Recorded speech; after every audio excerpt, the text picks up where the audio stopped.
Comic Book Ruminations. Here's part 2 of Daredevil and Black Widow fight villains and bittersweet feelings. Guest appearances from the villain Rolodex.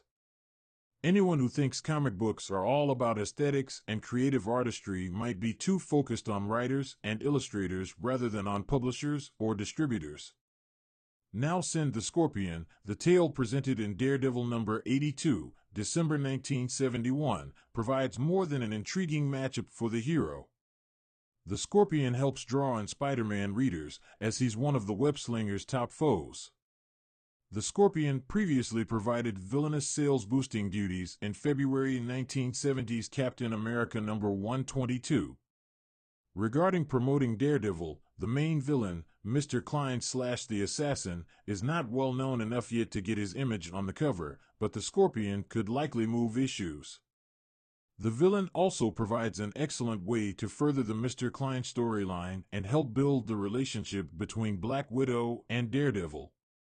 The Scorpion serves as little more than a lackey for Mr. Klein, a role the character previously played for J. Jonah Jameson in The Amazing Spider-Man. In the background, Mr. Klein pressures Foggy Nelson, blackmailing the, then, district attorney.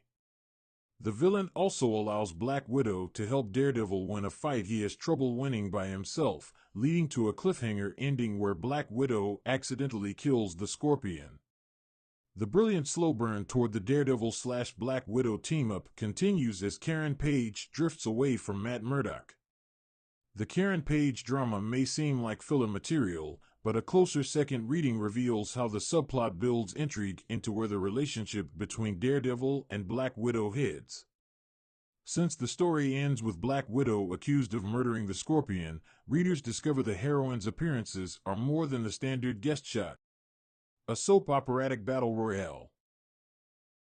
Daredevil number 83, January 1972, sees the relationship between the heroes take a turn for the convoluted, with more action, melodrama, and guest villains, not all of which generated appreciation. Skimming the Let's Level with Daredevil letters to the editor section reveals growing reader frustration with love interests and mushy mopings.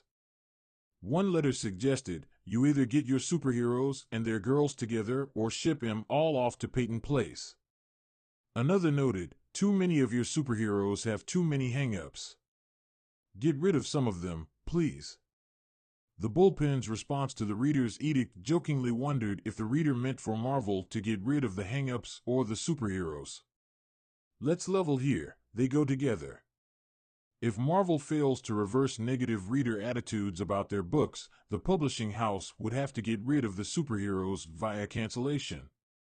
Wonder what fans thought upon reading issue number 83, where Mr. Klein blackmails Foggy to ignore exculpatory evidence and prosecute Black Widow for the Scorpion's murder. This event occurs after the Widow and Daredevil suffer a falling out that turns into fisticuffs. Daredevil can't quit the Black Widow, who feels persecuted for being ethnically Russian during the Cold War in another element of social commentary. Daredevil believes he can save Black Widow from prison after a hunch suggests there's more to the Scorpion's behavior and subsequent demise than what appears.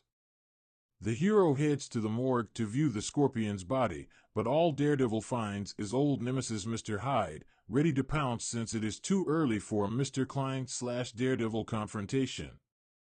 This issue has much going on, and hang-ups help drive it. Daredevil's motivations are emerging conflicted feelings toward Black Widow. Hang-ups and convoluted plotting serve a purpose. They create ties that bind Daredevil and Black Widow together. Without the underlying motivation, the team would seem thrown together. Connecting them via personal laments adds the valuable drama necessary for making a series compelling. Yes, subtle romance comic elements are finding their way into the title. A story arc closes, a new beginning launches. In Daredevil number 84, February 1972, Black Widow escapes her troubles in New York by heading to Switzerland, where she learns a mysterious Dr. Bordsky may have discovered a cure for blindness. A phone call to New York has her former courtroom defender, Matt Murdock, on his way for treatment. As the alter ego travels across the Atlantic, the superhero team-up partnership between Daredevil and Black Widow grows stronger. Entering into a partnership with a paramour means accepting and intertwining aspects of their life. For Daredevil, discovering and falling for a prototypical Avengers member means dealing with Avengers-style villains, such as the Assassin. While Black Widow doesn't join the Avengers for another year and a half until Avengers number 111, May 1973, that doesn't mean an Avengers-esque villain won't appear earlier. Mr. Klein drops his new alter ego, Dr. Borgsky, and all pretenses he's human, revealing his true self. He's a robot with a dastardly plan to alter history so his futuristic puppet master, Ball, won't be the last remaining being alive on Earth thousands of years from now.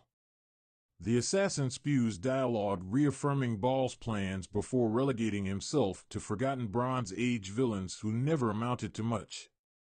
The not typical for Daredevil villain's boastings of his nefarious plan prompt Daredevil to ask, "Who writes your dialogue?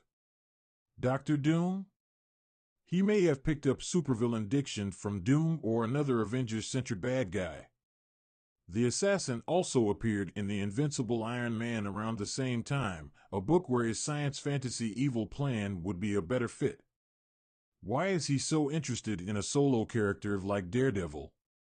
Foggy Nelson plays a tiny part in the grand scheme of things and leads the assassin to cross paths with Daredevil, showing there are no small moments in a Marvel comic circa 1971/1972. That's why Daredevil is dodging the assassin's deadly optical blasts. All this comes out of the blue unexpectedly, but Black Widow's return at the conclusion to save Daredevil from the assassin isn't a shock. The Deus Ex Machina ending with the executioners, last seen in Submariner number 42, helps stop the assassin's time-altering plans and leave Daredevil and Black Widow with prophetic well-wishing by telling the two to accept your entwined fates, my friends. Live and enjoy the life that has been returned to you. While the assassin story arc might be convoluted and connected to a thin villain, it served its purpose, establishing Daredevil and Black Widow as a team. Their relationship draws closer when Black Widow learns Daredevil and Matt Murdock are the same person. Perhaps the very weird Mr. Klein / the assassin is the proper villain for the story arc. If nothing else, he's a different type of Daredevil antagonist and shows fans of the book to expect equally unpredictable things in upcoming issues. Appending the villain's plans moves Black Widow from guest star to a more prominent role, overtly noting the series will embrace a soft reboot.